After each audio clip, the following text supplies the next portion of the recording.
Juan 14. El Jesús que está por partir. Juan 14, 1, 14 preparado para la partida.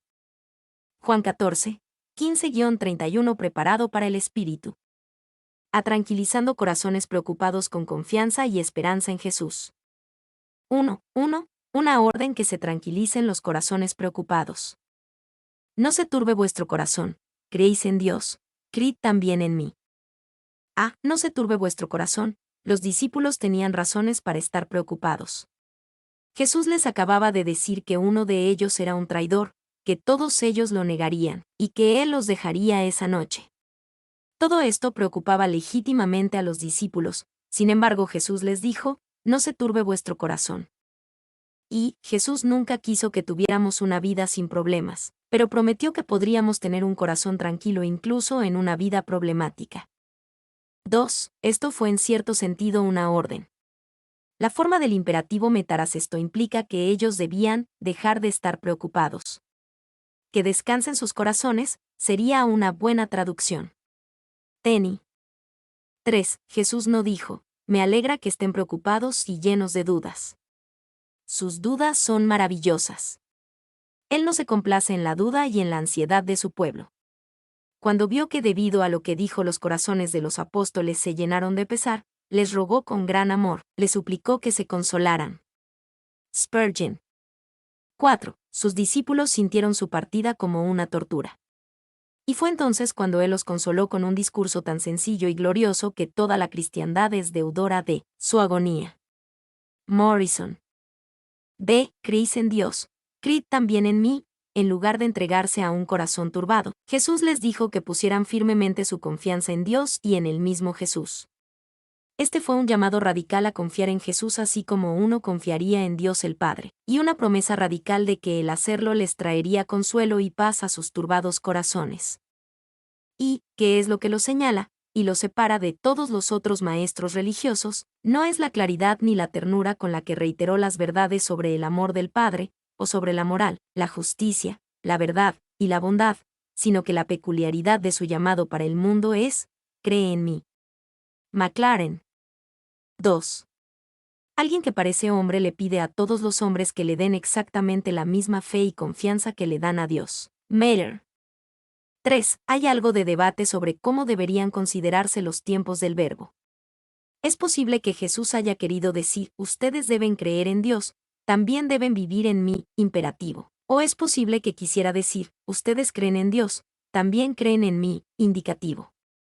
A fin de cuentas, la mejor evidencia parece ser que Jesús mencionó esto como una orden o una instrucción para los discípulos. El verbo creed es imperativo en ambas ocasiones. Alford. En vista del imperativo precedente yo considero que lo mejor es tomar ambas formas como imperativas. Jesús está instando a sus seguidores a continuar creyendo en el Padre y que continuaran viviendo para Él. Morris. 4. La solución de Jesús para la perplejidad no es una receta. Es una relación con Él. Teni. 2-4. Razones para calmar a un corazón turbado, una futura reunión en la casa del Padre. En la casa de mi Padre muchas moradas hay, si así no fuera, yo os lo hubiera dicho. Voy, pues, a preparar lugar para vosotros. Y si me fuere y os preparare lugar, vendré otra vez, y os tomaré a mí mismo, para que donde yo estoy, vosotros también estéis. Y sabéis a dónde voy, y sabéis el camino. En la casa de mi Padre muchas moradas hay, Jesús habló con absoluta confianza sobre el cielo, aquí mencionado como la casa de su Padre. Jesús no se preguntaba por la vida después de la muerte. Él la conocía y les dijo a sus discípulos que había habitaciones para todos en el cielo, muchas moradas. Y Platón habla de las últimas horas de Sócrates en prisión antes de beber el veneno. Como Cristo, Sócrates va a morir. Como Cristo, sus pensamientos corren en la inmortalidad. Lo discute con sus amigos, que lo vienen a visitar, especula, discute, se sorprende. ¿Qué contraste tan estupendo entre eso y la actitud de Cristo? Morrison.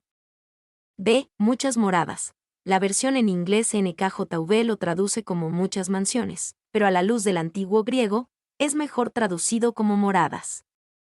El sustantivo moón, conectado con el verbo meno, quedarse o permanecer, significa un lugar donde quedarse, a la luz de la naturaleza de Dios. Es mejor traducirlo como moradas, cualquiera que sea el lugar donde nos quedaremos en el cielo. Será tan glorioso como una mansión. Y habrá muchas moradas. Jesús podía ver lo que los discípulos nunca pudieron a millones de millones, incluso billones de cada tribu, lenguaje y nación en la casa de su Padre. Tal vez incluso sonrió cuando dijo, muchas moradas, ciertamente muchas.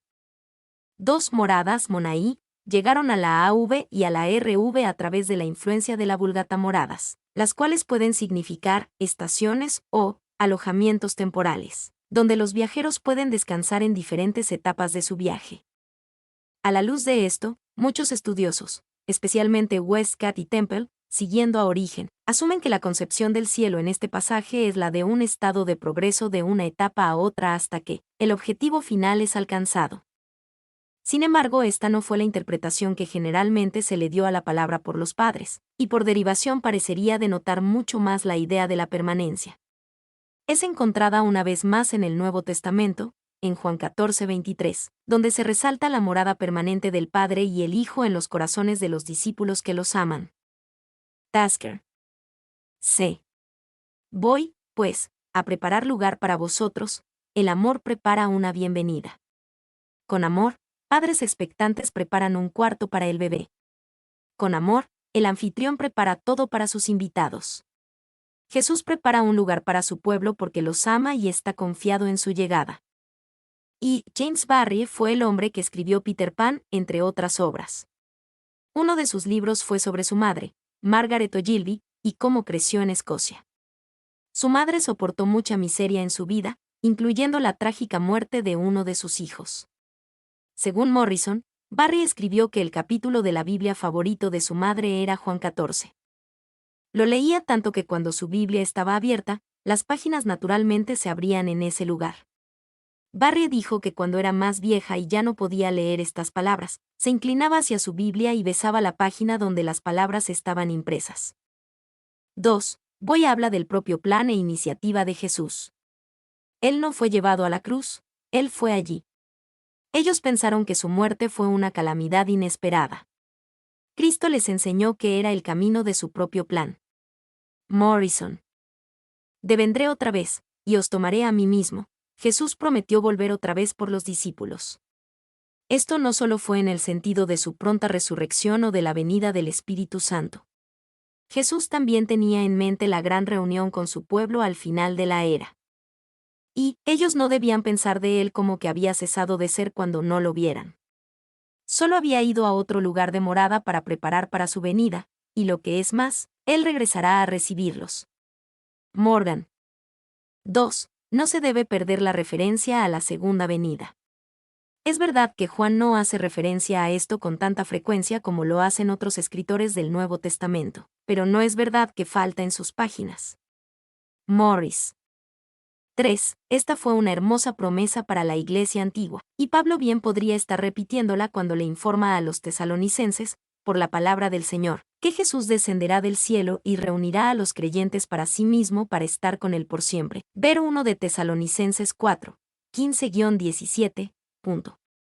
Tasker. Para que donde yo estoy, vosotros también estéis. El enfoque completo del cielo es estar con Jesús. El cielo es cielo no por las calles de oro, las puertas de perla, ni siquiera la presencia de ángeles. El cielo es cielo porque Jesús está ahí. Y recibimos consuelo de saber que incluso mientras Él prepara el lugar para nosotros, Jesús también nos prepara para ese lugar. 3, 5-6. Jesús es el único camino al Padre. Le dijo Tomás, Señor, no sabemos a dónde vas. ¿Cómo, pues, podemos saber el camino? Jesús le dijo, Yo soy el camino, y la verdad, y la vida, nadie viene al Padre, sino por mí. Señor, no sabemos a dónde vas. Tomás debería ser elogiado por explicar su confusión claramente y con honestidad. Él pensaba que Jesús simplemente iba a otro lugar, como si fuera a otra ciudad. Y aunque la necesidad del lenguaje humano compele a Jesús a hablar de irse y de un camino al Padre, estos términos no tienen ningún significado espacial ni material. Tasker. 2. De esta manera nos damos cuenta de cómo le hablan con una familiaridad natural y sencilla. Y Él les habla a ellos con total empatía por su debilidad, enseñándoles poco a poco conforme son capaces de aprender. Ellos hacen preguntas como un niño las haría a su padre. Con frecuencia muestran su ignorancia, pero nunca se ven intimidados en su presencia, o avergonzados de dejar ver lo poco profundos o cabezas duras que son. Spurgeon.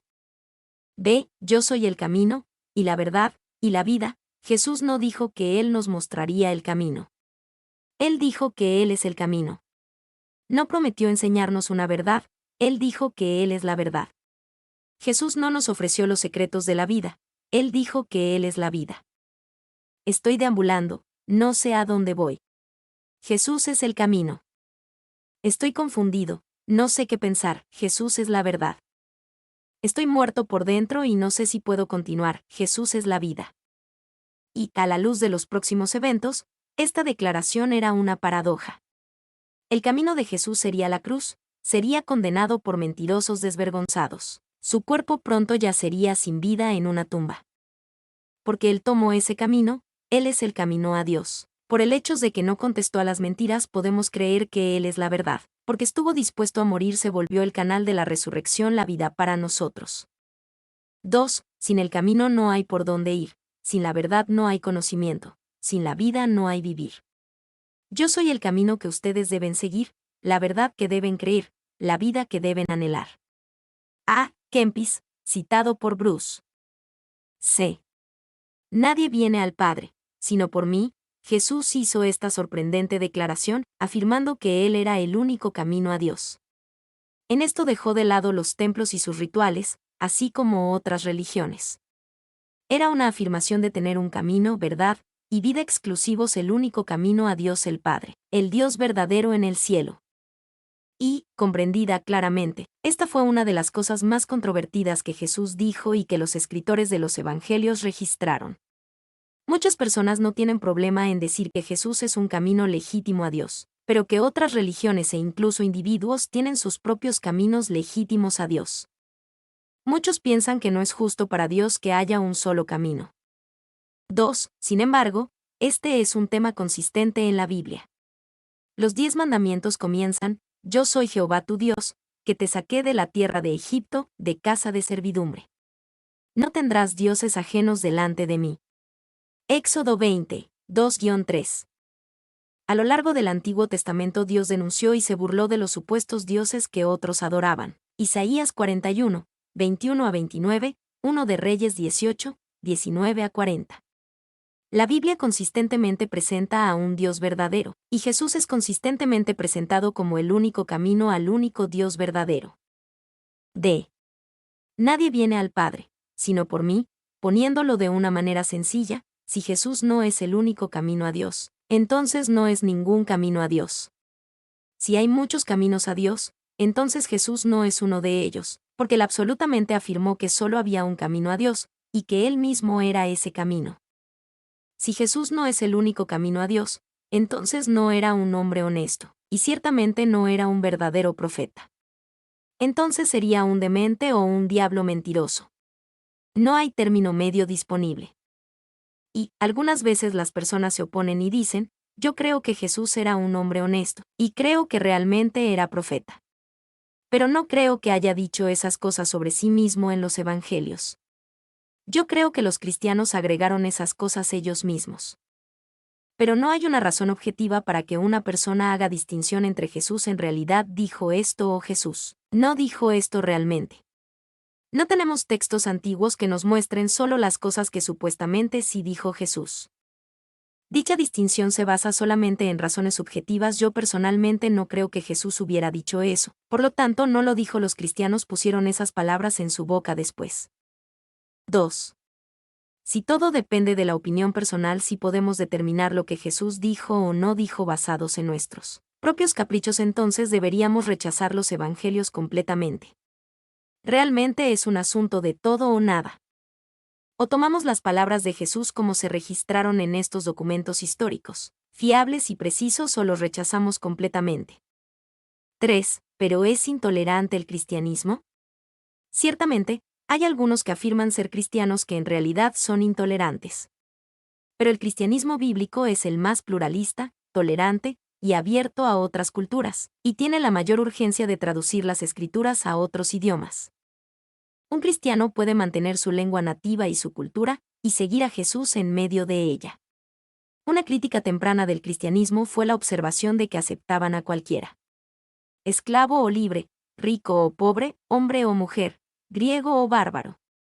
Todos eran aceptados, pero en los fundamentos básicos de la verdad como revelada en Jesucristo. Dejar estos fundamentos en Jesús es un suicidio espiritual, tanto en la actualidad como para la eternidad. 4. Si parece ofensivamente exclusivo, tomen en cuenta que el que hace esta afirmación es el Verbo encarnado, el revelador del Padre. Bruce. V. La fe cristiana recibirá a cualquiera que venga a través de Jesús. Jesús dijo, por mí, no es a través de creer ciertas proposiciones sobre mí, ni a través de un tipo especial de fe, sino a través de mí, punto. That's 4, 7 a 8, conociendo al Padre y conociendo al Hijo. Si me conocieseis, también a mi Padre conoceríais, y desde ahora le conocéis, y le habéis visto. Felipe le dijo, Señor, muéstranos el Padre, y nos basta. Si me conocieseis, también a mi Padre conoceríais. Jesús explicó por qué Él era el único camino a Dios, porque Él era y es la representación perfecta de Dios. Conocer a Jesús es conocer a Dios.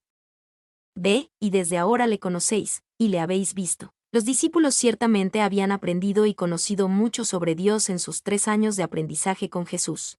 Sin embargo, Jesús entendía que como aún no habían visto la revelación completa del amor de Dios en la cruz y su poder en la resurrección, había un sentido en el que solo ahora conocen y ven a Dios. C. Señor, muéstranos el Padre, y nos basta. Felipe había visto y experimentado mucho al seguir a Jesús, pero aún no había visto a Dios el Padre con sus ojos físicos.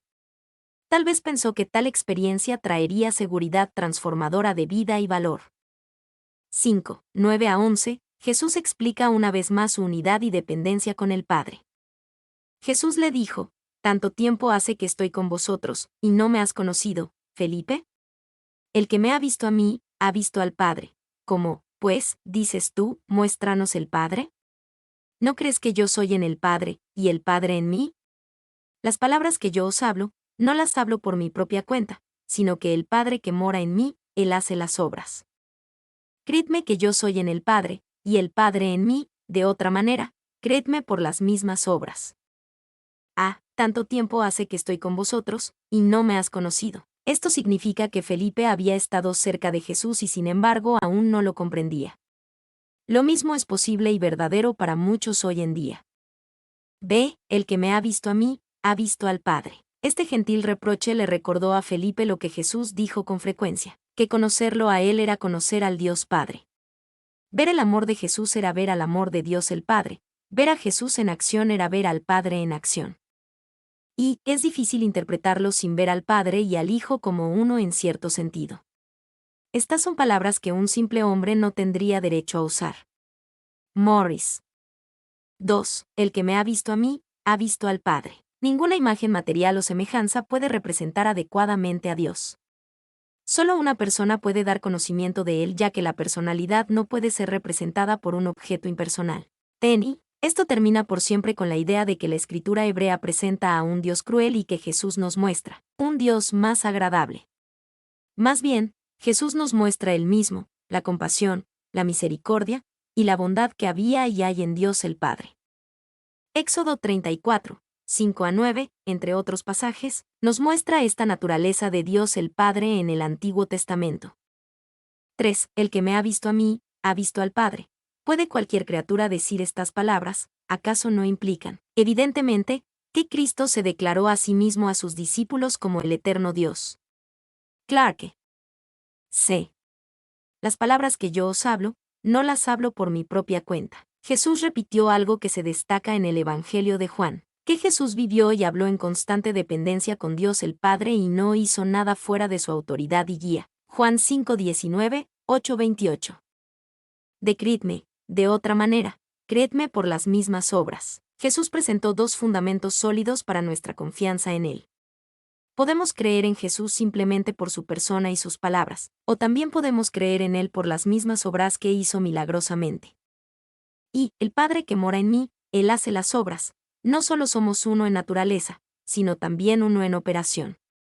Las obras que he hecho dan testimonio de la infinita perfección de mi naturaleza. Tales milagros que he realizado solo podían ser realizados por un poder ilimitado. Clarke. 2. Critme. Aquí Jesús llama a Felipe y a los otros. Noten el cambio a plural, a creerle, no solo a creer en él. La fe incluye un reconocimiento de que lo que Jesús dice es verdad. Morris. 3. Nuestro Salvador afirmó su divinidad de sus palabras y en sus obras. Él era poderoso, dijo Pedro, tanto en palabra como en obras. Los ministros también deben, en su medida, ser capaces de discutir y aprobarse a sí mismos como hombres de Dios, en buena doctrina y en buena vida. Tra. D. 3 promesas para los preocupados discípulos. 1. 12 a 14. Cuando Jesús parta hacia el Padre, su obra continuará en la tierra. De cierto os digo, el que en mí cree, las obras que yo hago, él las hará también, y aún mayores hará, porque yo voy al Padre. Y todo lo que pidiereis al Padre en mi nombre, lo haré, para que el Padre sea glorificado en el Hijo. Si algo pidiereis en mi nombre, yo lo haré. De cierto os digo. Jesús comenzó con la primera de 3 promesas dadas a sus discípulos en la noche de su partida. La primera promesa respondió a su miedo: este es el final. El trabajo ha terminado y todos hemos sido despedidos. Ellos no fueron despedidos, fueron promovidos, y promovidos a mejores cosas. El que en mí cree. Jesús acababa de alentar a sus discípulos a confiar en, depender de, y aferrarse a él en fe, debido a quien él es, las palabras que habló, y los milagros que ha hecho. Ahora describe el beneficio o bendición que viene al que cree. Las obras que yo hago, él las hará también. Jesús esperaba que los que creían en él continuaran con su obra en el mundo.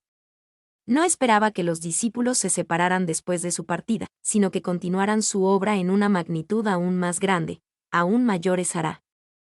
Y las mayores obras, de las que ahora les hablaba, seguirían siendo sus propias obras, ya no logradas por su presencia visible entre ellos, sino por su espíritu dentro de ellos. Bruce. D. Las obras que yo hago, él las hará también, y aún mayores hará. Jesús no se refería a mayores en el sentido de más sensacionales, sino mayores en magnitud. Jesús dejaría una familia victoriosa y trabajadora que extendería su reino a más personas y lugares de lo que Jesús hizo alguna vez en su vida y ministerio. Y esta promesa parece imposible. Sin embargo, después del primer sermón de Pedro hubo más convertidos que los que registran durante todo el ministerio de Jesús. 2. La traducción literal de la palabra traducida mayores obras es mayores cosas, y probablemente esta debe mantenerse. Las obras de los apóstoles después de la resurrección no fueron mayores en clase que las de Jesús, sino mayores en el ámbito de su influencia. Tasker. 3. La palabra obras en realidad no ocurre. No hay palabra en ese punto, así que nuestra mejor traducción sería y mayores cosas. El punto es que los cristianos harían algo incluso aún mayor que las obras de Jesús. Boyce. 4. A lo que Jesús se refiere es a lo que podemos ver en la narrativa de los Hechos. Hay unos cuantos milagros de sanidad, pero el énfasis está en las poderosas obras de conversión. Tan solo en el día de Pentecostés se agregaron más creyentes a la pequeña banda de creyentes que a lo largo de toda la vida terrenal de Cristo. Ahí vemos un cumplimiento literal de las mayores obras que éstos harán. Morris. William Barclay consideró la dificultad de tomar esto como que significaba que Jesús quería que sus seguidores hicieran más milagros y milagros más impresionantes que los que él mismo hizo, aunque podría ser dicho que la iglesia primitiva hizo las cosas que Jesús hizo. Ciertamente no podría ser dicho que hizo mayores cosas que las que él hizo. Barclay. D. Hay algunos que piensan que Jesús se refería a que los creyentes en lo individual pueden y deben hacer obras más espectaculares que las que Jesús hizo en los años de su ministerio terrenal. Sinceramente esperamos pruebas de los que repetidamente han hecho mayores obras que caminar sobre el agua, calmar tormentas, multiplicar comida para miles, resucitar personas, más de las 3 registradas en el ministerio de Jesús. Incluso si se probara que una persona después de Jesús ha hecho tales cosas, aún no explica por qué ahora no hay o ha habido miles de personas que han cumplido esta equivocada y algunas veces peligrosa comprensión de a lo que Jesús se refería cuando dijo: las obras que yo hago, Él las hará también, y aún mayores hará. Porque yo voy al Padre. Jesús pronto explicaría que cuando ascendiera al cielo, enviaría al Espíritu Santo. Juan 14, 16,14, 26,15, 26,15, 7-9,15, 13. Fue porque Jesús fue al Padre que el Espíritu Santo vino sobre su pueblo, permitiéndoles hacer estas mayores obras. Y el motivo por el que harán estas mayores obras es, a causa del todopoderoso Espíritu de gracia y de oración que mi ida al Padre traerá sobre la Iglesia. Alfred. Y todo lo que pidiereis al Padre en mi nombre, lo haré. Jesús explica con más detalle cómo es que serán posibles mayores obras para sus seguidores. Serán posibles porque Jesús haría su obra a través de su pueblo que oraba, que pedían y actuaba en su nombre. Él prometió hacer todo lo que sus seguidores que confiaban en Él le pidieran en su nombre, esto es, según su carácter y autoridad. Y que en mi nombre no es un encantamiento mágico de oración, este habla de un respaldo, como el cheque de un banco, y de una limitación: las peticiones deben ir de acuerdo con el carácter del nombre. Venimos a Dios en el nombre de Jesús, no en el nuestro. 2. La prueba de toda oración es esta: ¿puedo hacerla en el nombre de Jesús? Ningún hombre, por ejemplo, puede orar por venganza personal, por ambición personal, o por algún proyecto indigno y poco cristiano en el nombre de Jesús. Barclay. 3. Pedir en su nombre, o hacer algo en su nombre, habla de una unidad de mente con la suya, una unidad de objetivo y de motivo. Trench. Para que el Padre sea glorificado en el Hijo. Estas mayores obras que Jesús prometió traerían gloria al Padre y al Hijo. Las oraciones hechas con una pasión por la gloria de Jesús y Dios el Padre realmente serán en el nombre de Jesús, y serán el tipo de oración que Dios contestará. 2. 15-17. Cuando Jesús parta, enviará al Espíritu Santo. Si me amáis, guardad mis mandamientos. Y yo rogaré al Padre, y os dará otro Consolador, para que esté con vosotros para siempre, el Espíritu de verdad, al cual el mundo no puede recibir, porque no le ve, ni le conoce. Pero vosotros le conocéis, porque mora con vosotros, y estará en vosotros. Si me amáis, guardad mis mandamientos. Jesús acababa de demostrar su sorprendente amor a los discípulos al lavar sus pies, Juan 13, 1, 5. Les dijo lo que su respuesta amorosa debía ser: guardar sus mandamientos. Les ordenó que se lavaran los pies unos a otros, después del ejemplo que les acababa de dar, Juan 13, 14-15. Les ordenó que se amaran unos a otros después del ejemplo de su amor por ellos, Juan 13:34. Les ordenó que pusieran su fe en Dios el Padre y en el mismo Jesús, Juan 14:1. Y guardar los mandamientos de Jesús habla a nuestra moralidad personal. Sin embargo, su énfasis fue en el amor por otros y la fe en Él como demostraciones de su obediencia a sus mandamientos. 2. Esta es una medida justa de nuestro amor por Jesús. Es fácil pensar en amar a Jesús de una manera meramente sentimental o en términos emocionales. Es maravilloso cuando nuestro amor por Jesús tiene sentimiento o pasión, pero siempre debe ir conectado con guardar sus mandamientos, o no es amor en absoluto. 3. Para el creyente, la desobediencia no es solo una falla en nuestro desempeño o una falla en fuerza. En cierto sentido, es también una falla en el amor. Los que aman a Dios deben obedecerle de la manera más gozosa y natural. Decir realmente amo a Jesús, es solo que no quiero que me diga cómo vivir mi vida, es una terrible interpretación de Jesús y del amor por Él. 4. Jesús también habló de la fuente apropiada de nuestra obediencia.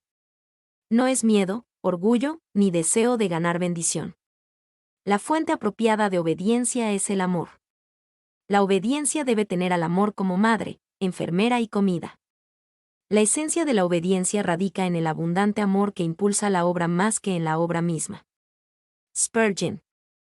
Algunas personas piensan que si aman a Jesús, necesitan entrar a un convento, retirarse a una celda, vestirse de manera extraña, o afeitar sus cabezas. Ha sido el pensamiento de algunos hombres: si amamos a Cristo debemos despojarnos de todo lo que poseemos, vestirnos de cilicio, amarrar cuerdas alrededor de nuestra cintura, y languidecer en el desierto. Otros han considerado hacerse resaltar por la extrañeza de su forma de vestir y de su conducta. El Salvador no dice nada por el estilo, sino solo, si me aman, guarden mis mandamientos. Spurgeon. B. Yo rogaré al Padre, y os dará otro consolador. Esta fue la segunda de una serie de promesas. Los discípulos temían Jesús nos está abandonando. Cuando se vaya no sabremos qué hacer. No tendrían menos ayuda, tendrían más ayuda porque el Padre enviaría otro consolador. Y Jesús comprendía que sus discípulos, aquellos que estaban con él esa noche y aquellos lo estarían a través de los siglos, necesitarían la presencia de Dios y su poder para guardar sus mandamientos. Dios el Hijo prometió orar a Dios el Padre y pedirle que diera el Espíritu Santo al creyente para lograr esto. 2. Esta declaración es un ejemplo maravilloso de la idea trinitaria de Dios en la trama del Nuevo Testamento. Jesús no tenía la intención de dar una complicada plática sobre la Trinidad, simplemente habló de cómo las personas de la Trinidad interactúan y trabajan por el bien del pueblo de Dios y la promoción de su plan. 3. El sentido es que esta oración sería hecha cuando Jesús ascendiera al cielo. Yo rogaré indica, probablemente, una manera de pedir implicando presencia real y cercanía, y aquí es utilizada para la obra mediadora en el estado ascendido de Cristo. Alfred. C. Os dará otro consolador. La palabra consolador traduce la palabra griega antigua parakletos. Esta palabra lleva la idea de alguien llamado a ayudar a alguien más, y se puede referir a un consejero, un defensor legal, un mediador o un intercesor. Y la versión en inglés King James traduce parakletos con la palabra consolador. Esa traducción tenía más sentido al comprender el significado en inglés antiguo. Wycliffe, de quien tenemos nuestra palabra consolador, a menudo se usa como consuelo, del latín confortari, que significa fortalecer. Así la idea de ayuda y fortaleza se transmite, así como de consuelo. Alfred. 2. Una manera de entender el trabajo del consolador es entender lo opuesto de ese trabajo. El diablo es llamado el acusador, en total oposición a este nombre y título dados al Espíritu Santo. 3. Otro consolador. La palabra otro es la palabra griega antigua alen, que significa otro del mismo tipo. Teni, en contraste con otro de diferente tipo. Así como Jesús muestra la naturaleza de Dios el Padre, así también el Espíritu Santo siendo otro del mismo tipo mostraría la naturaleza de Jesús. 4. Que nuestro Señor aquí llame al Espíritu Santo, otro consolador, ayón parakletobé, implica que él mismo afirmaba ser un parakletobé, como Juan en su primera epístola, 1 de Juan 2:1, lo llama. Trench. V. Sería maravilloso vivir la vida cristiana con Jesús a nuestro lado a cada paso del camino. Jesús prometió que el Espíritu Santo cumpliría justo ese rol para nosotros, siendo enviado para fortalecer y ayudar al creyente. Las mayores obras descritas en Juan 14, 12-14 son imposibles sin la fortaleza descrita en Juan 14, 15-18. D. Para que esté con vosotros para siempre, Jesús daría el Espíritu Santo para que Él, indicando una persona, no una cosa, esté en nosotros permanentemente y no temporalmente, como lo era con el Espíritu Santo en el Antiguo Testamento. Y el abogado estará con los discípulos, por siempre. El nuevo estado de las cosas será permanente. Una vez que se haya dado al Espíritu Santo no será retirado. Morris.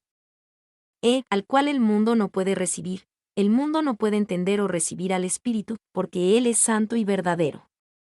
El Espíritu de verdad no es popular en una era de mentiras, y el mundo no puede percibir al Espíritu y no le conoce. Y, si el mundo no puede recibir al Espíritu Santo, deberíamos extrañarnos de que nuestra mundanalidad colectiva, veamos y mostremos tan poco de su poder. Trench. F. Pero vosotros le conocéis, porque mora con vosotros, y estará en vosotros. Jesús habló de 3 aspectos de la relación de un discípulo con el Espíritu Santo. En contraste con el mundo, el discípulo de Jesús debe conocer al Espíritu Santo. En contraste con el mundo, el discípulo de Jesús debe tener al Espíritu Santo con él. En contraste con el mundo, el discípulo de Jesús debe tener al Espíritu Santo en él. Y, para esos 11 discípulos, el Espíritu Santo ya estaba con ellos, y después estaría en ellos. Esto se cumplió cuando Jesús respiró sobre ellos y ellos recibieron al Espíritu Santo, cuando fueron regenerados y nacidos de nuevo. Juan 20:22.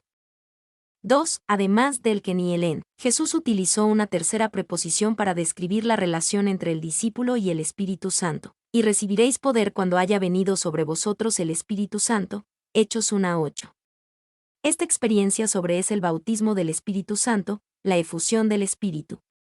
3. Entre Cristo en la tierra y sus discípulos, ¿cuánta distancia había? En su condescendencia llegó a estar muy cerca de ellos, pero aún así siempre se puede percibir una brecha entre el sabio maestro y los necios discípulos. Ahora el Espíritu Santo elimina esa distancia morando en nosotros. Spurgeon. 3. 18-21. Cuando Jesús parta, se manifestará a sus discípulos. No os dejaré huérfanos, vendré a vosotros. Todavía un poco, y el mundo no me verá más, pero vosotros me veréis, porque yo vivo, vosotros también viviréis. En aquel día vosotros conoceréis que yo estoy en mi Padre, y vosotros en mí, y yo en vosotros. El que tiene mis mandamientos, y los guarda, ese es el que me ama, y el que me ama, será amado por mi Padre, y yo le amaré, y me manifestaré a él. No os dejaré huérfanos, vendré a vosotros. Jesús comenzó con su tercera promesa. Los discípulos temían, cuando Jesús se vaya, entonces nuestro programa de discipulado se habrá terminado y apenas había comenzado. Su programa de discipulado no había terminado, apenas era el comienzo. Y los discípulos de un maestro particular entre los hebreos lo llamaban Padre. Sus estudiantes eran llamados sus hijos, y en su muerte, eran considerados como huérfanos. Clarke. 2. Spurgeon consideraba varias maneras en las que los seguidores de Jesús no son como huérfanos. Un huérfano tiene padres que están muertos, el Espíritu nos muestra que Jesús está vivo. Un huérfano se queda solo, el Espíritu nos acerca más a la presencia de Dios. Un huérfano ha perdido a su proveedor, el Espíritu provee todas las cosas. Un huérfano queda sin instrucción, el Espíritu nos enseña todas las cosas. Un huérfano no tiene defensor, el Espíritu es protector. Vendré a vosotros. Jesús prometió una vez más ir a sus discípulos, anteriormente en Juan 14:3. Esta fue una amplia promesa, cumplida por su resurrección, por la llegada del Espíritu, y por la promesa de su regreso en persona a esta tierra. Y cada fase de su prometido regreso está envuelta en esta promesa: vendré a vosotros. Bros. C. El mundo no me verá más, pero vosotros me veréis. Esto fue verdad en un sentido cuando Jesús resucitó. También fue verdad incluso cuando ascendió al cielo. Jesús se revelaría a sus discípulos de una manera real y poderosa después de su partida. Lo verían de una manera aún más grande que solo verlo con su vista física. Y el apóstol Pablo escribió después: aun si a Cristo conocimos según la carne, ya no lo conocemos así. 2 Corintios 5:16. Había algo más atractivo sobre conocer a Jesús por el Espíritu que solo en la carne. Porque yo vivo, vosotros también viviréis. Los discípulos no solo verían a Jesús por el Espíritu, también continuarían viviendo en Jesús a través de la obra del Espíritu Santo. Su dependencia en la vida de Jesús no terminaría cuando Él se fuera, continuaría en gran medida a través del Espíritu Santo. Y un hombre es salvo porque Cristo murió por él, continúa salvo porque Cristo vive por él. La única razón por la que la vida espiritual permanece es porque Jesús vive. Spurgeon. Vosotros conoceréis que yo estoy en mi Padre, y vosotros en mí, y yo en vosotros. A través del Espíritu Santo ellos conocerían una vida de relación, vida compartida, y unión con Dios el Padre, Dios el Hijo, y en el discípulo. Esta unión está marcada por el conocimiento de la voluntad de Dios, tiene mis mandamientos. Esta unión está marcada por el cumplimiento de la voluntad de Dios, los guarda. Esta unión está marcada por el amor, es el que me ama. Esta unión está marcada por relación y recepción de amor con Dios el Padre, será amado por mi Padre. Esta unión está marcada por la revelación del mismo Jesús, y me manifestaré a Él. Todo esto fluye de la unión con Dios en el discípulo a través del Espíritu Santo. Y esta relación es para la experiencia del discípulo ahora, no solo en la era venidera. Porque Él no se reserva todo para la vida futura, sino que da una uva de Canaán en este desierto, una que el mundo nunca había probado. 2. El que tiene mis mandamientos y los guarda, ese es el que me ama. El amor al que Cristo promete una manifestación de sí mismo no es un sentimiento inútil ni una fantasía superficial, sino un principio que impulsa la obediencia. 3. El que tiene mis mandamientos, el hombre que ama a Cristo es el que tiene sus mandamientos y los guarda.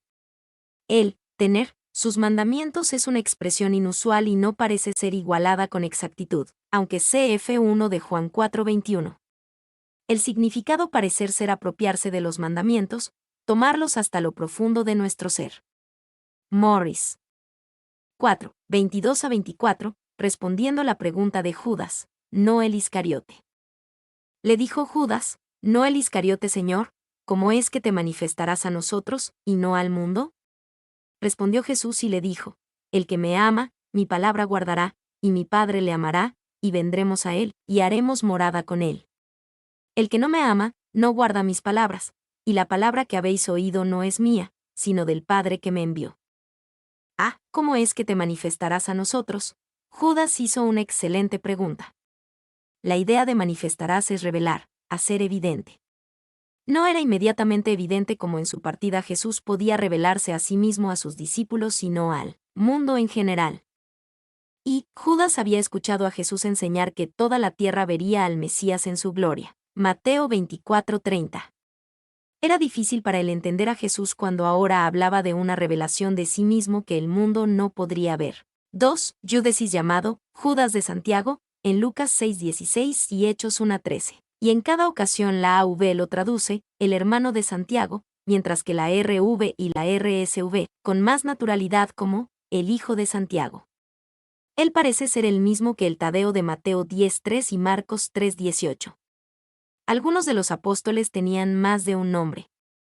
Tasker. 3. Las palabras no el Iscariote son en realidad superfluas, después de Juan 13:30, pero son agregadas por San Juan debido a su profundo terror al traidor que llevaba el mismo nombre. Alfred. B. El que me ama, mi palabra guardará. Al responder a Judas, Jesús repitió los temas de los versículos anteriores. Jesús sería revelado ahí entre los discípulos a través del amor, la obediencia y la unión con el Padre y el Hijo. Estas no eran ni son experiencias principalmente místicas o estáticas, sino vida real vivida en la presencia y obra del Espíritu Santo. El amor es personal. Jesús dijo, el que me ama. El amor tiene una consideración reverente por las enseñanzas de Jesús. Jesús dijo, mi palabra guardará. Y, mi palabra guardará, esto es más que un mandamiento, ¿no es cierto? La palabra de Cristo es más que un precepto.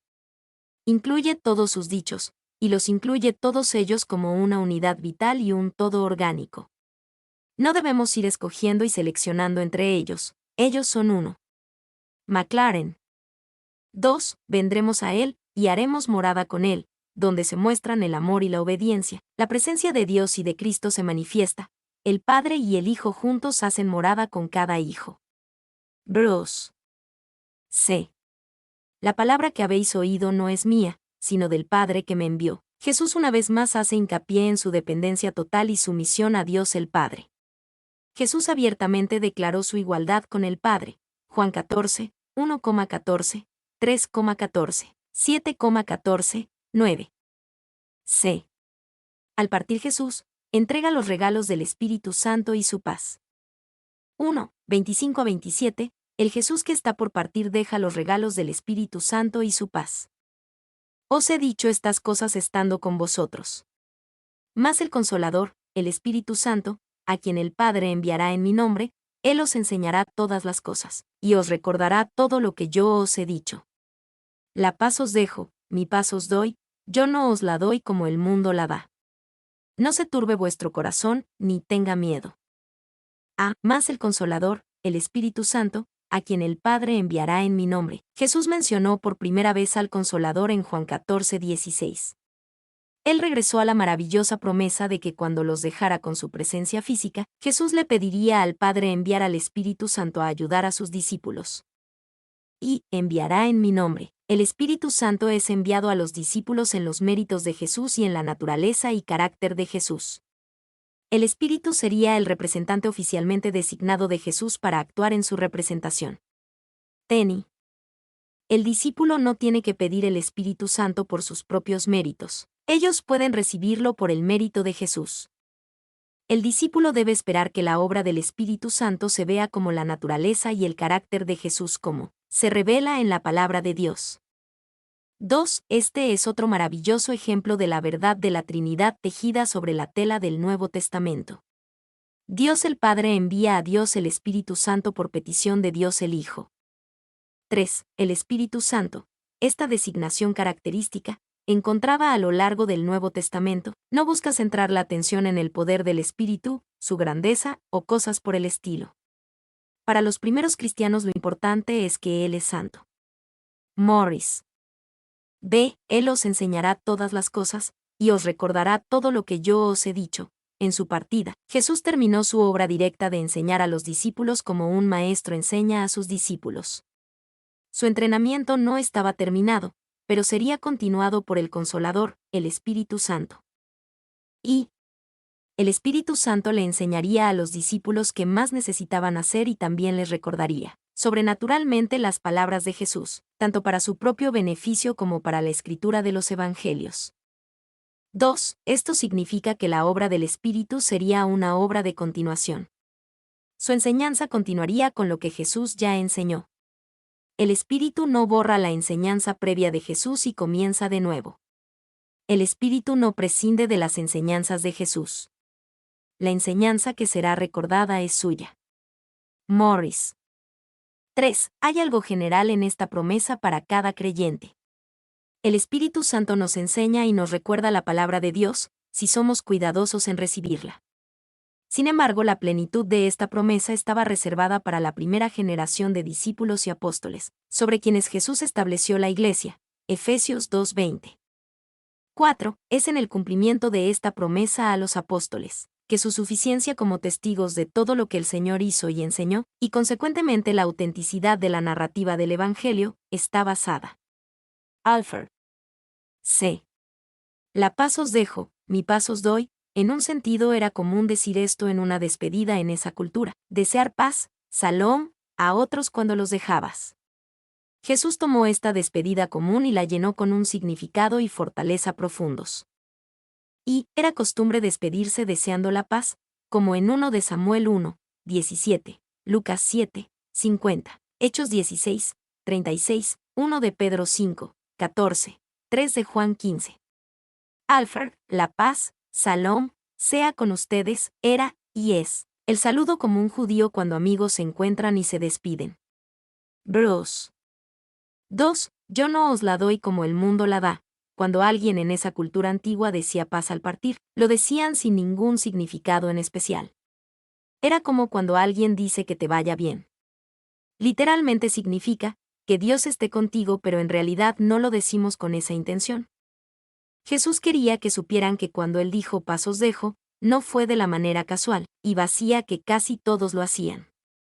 3. La paz de este mundo a menudo está basada en la distracción o en una ceguera deliberada y mentiras. Jesús ofrece una paz mejor, una paz real.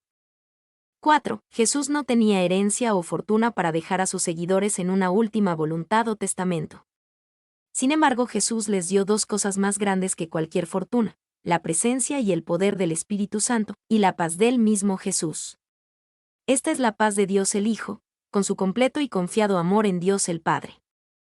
Él describió cuidadosamente la paz como, mi paz. Su paz era un corazón tranquilo y sin temor a pesar de todo el sufrimiento y conflicto que tenía por delante. Morgan. En la Biblia la palabra para paz, salom, nunca significa simplemente la ausencia de problemas. Significa todo lo que ayuda a nuestro más grande bien. La paz que nos ofrece el mundo es una paz de escape, la paz que viene de evitar los problemas y de negarse a enfrentar las cosas. Barclay. D. No se turbe vuestro corazón. Jesús regresó al tema registrado en el primer versículo de Juan 14. Con fe en Dios y en su Hijo, al recibir su espíritu y su paz, podemos tener un corazón tranquilo en una vida bastante turbada. 2. 28 a 29. Lo bueno de la partida de Jesús hacia el Padre.